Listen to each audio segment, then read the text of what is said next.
This is my place, and these are my people.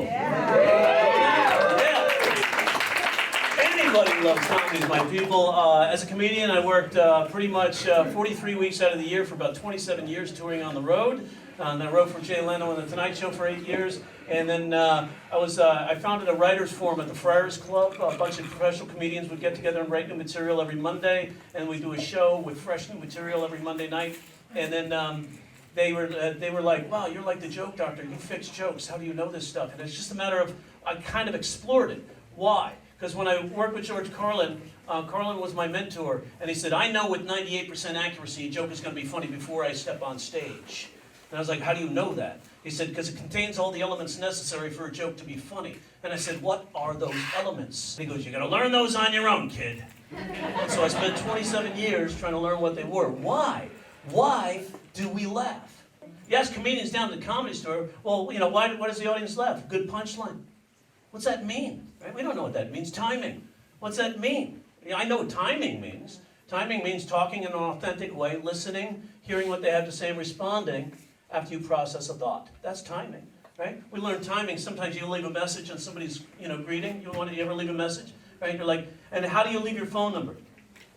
What's your name, dude? Michael. He talked like I thought he would too. Michael, bro.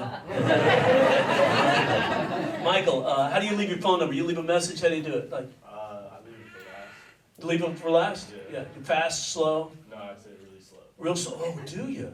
See, dude, right? We love you. That's the kind of guy, people want, hey, it's Jerry Corley, give me a call back, 621-6633.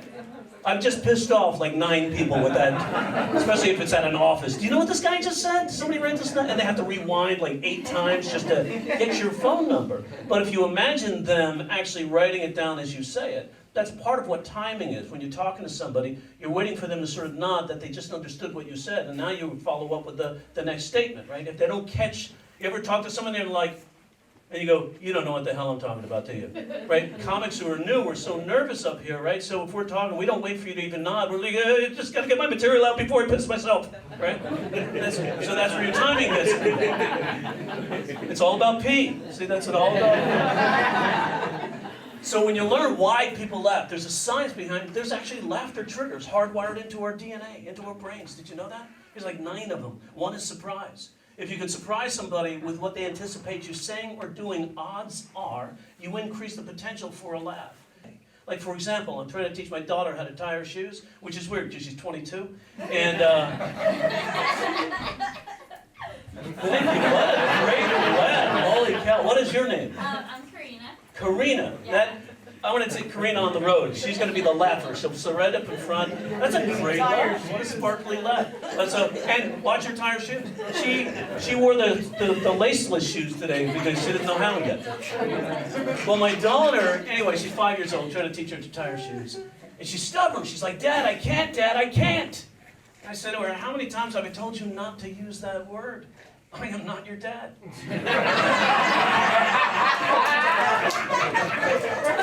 So in that joke, you had surprise, right? Surprise. You maybe thought I might have said can't. Don't use the word can't. And then ambivalence. Because you probably shouldn't tell your 5-year-old you're not her dad. That's traumatizing, right? So she's all fucked up right now. She's in jail. There's all kinds of neat things you can do with that. Like sometimes you can make an observation, use an observation, and sort of align it with what's called an association. It's incongruity, right? We laugh at when 2 things that aren't supposed to be similar are all of a sudden similar, like paradox. A paradox is when 2 things can be true but not true at the exact same time. Like, for example, double entendre. You have a word that has double meanings, right? We have those all the time. Like, for example, when I had hair, I had a very good friend of mine in high school. We were best buds, and she became a cosmetologist. And so I called her up. I said, hey, Kara, I need to get a haircut. Can you cut my hair this weekend? She goes, yeah, I can do you on Saturday. I said, yeah, okay, then could you cut my hair? Right? Because we're best buds. Now, if I said that to a strange woman I didn't know, I'm a creep, right? But if I said that to a good friend of mine, then we can laugh together about it. So don't go to work and start doing that shit. Because you're gonna have a trip to HR, right? Like if you walk into the room like you're having a Christmas party or something at work, and there's your a friend, maybe she's female, of course say she's female, and you already have a relationship with her that you flirt together, you toy together, you make fun of each other, that sort of thing. That relationship is intact. And she's up there cutting a piece of cake, and she says, "Hey, Michael," she's wearing a nice tight skirt and everything. She goes, "Hey, Michael, would you like a piece?" You already started thinking that way, right? Right? And Michael goes, "Yeah, and then I'll take some cake." Now, if you know her and you guys have that relationship, that's going to get her. She'll laugh at you and go, "Stop being a dick," right? But if she doesn't know you and you're the new guy, you're going to HR. You're probably being fired. You're the next victim of #MeToo right there. Go fuck up, bro. Comedy's about also understanding the situation. If the situation isn't right, that joke's not going to work. It's going to die. And as a dad, I'm a dad and a comedian, right? I have 5 kids.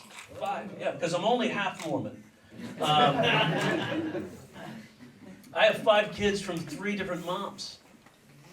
There's the judgment right there. So you hear that? It always happens. You go 5 kids, well, that's quite an accomplishment. 5 kids, 3 different moms. They're like, "Oh, he doesn't even look like he's in the NBA." Some people will laugh. White people get offended for the black people right there, right? They do. White people, we're bad at this, man. We jump.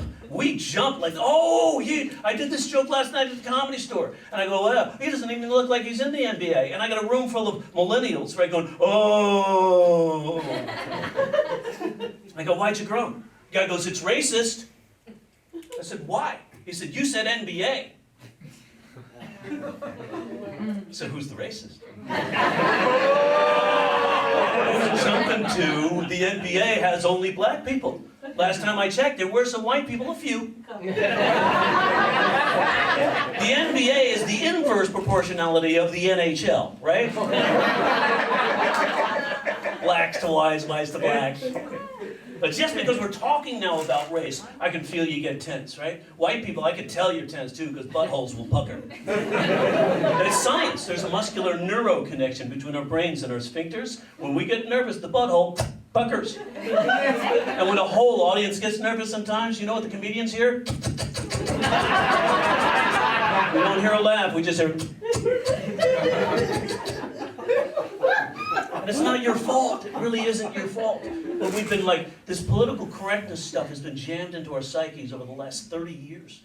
And now we're so sensitive because we don't want to hurt anybody's feelings. And we really don't. And white people are busy just trying to apologize for other white people. Right? They're like, "Oh, I'm so sorry, he said black person." It's just a descriptor. What's wrong with that? Right? But that's what happens. Like if I'm a white guy up here and I say, "So this black guy," and you go, "What the hell was that? I didn't plan that. Where did that come from?" But that happens. So I'm with my daughter. You gotta have a filter when you're a dad. I remember she was 2.5 years old. She's playing with blocks. And she says, "Look, Daddy, an upside down 2 is a 5. And I said, "Yeah, and a 6 is a 10 if you're drunk."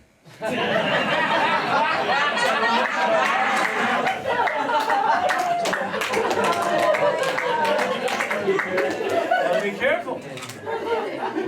My daughter, when she was 5, she loved jokes. She wants to do jokes. She says, "Daddy, let's do jokes. Let's do jokes. Let's do jokes." And the first joke I taught her was this joke right here. "Why do seagulls fly to the sea? Because if they flew to the bay, they'd be bagels." She didn't quite grasp this joke because she's only 5 at the time, right? So we moved on to knock-knock jokes. And kids love knock-knock jokes because they do create a firm expectation. And so she was like, I was like, "Knock-knock. Interrupting cow. Moo." Now, she loved this stupid joke. And she proceeded to tell the joke like all day long, inserting different animals and different animal noises to the point where it got annoying. You know what I'm saying? And I was like, "Okay, Natalie, enough of the knock-knock. Knock-knock. Who's there? Interrupting Daddy." I said, "Interrupting Daddy who? Where's my glasses?" She got it. Really good. But she loved this joke so much, she wanted to tell her kindergarten teacher.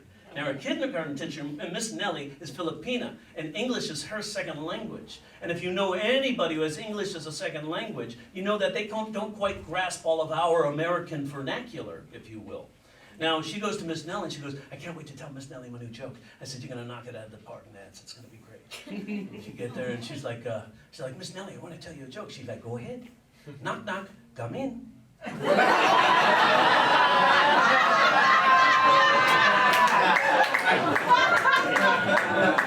My daughter was like, you didn't teach me about hecklers, god damn it.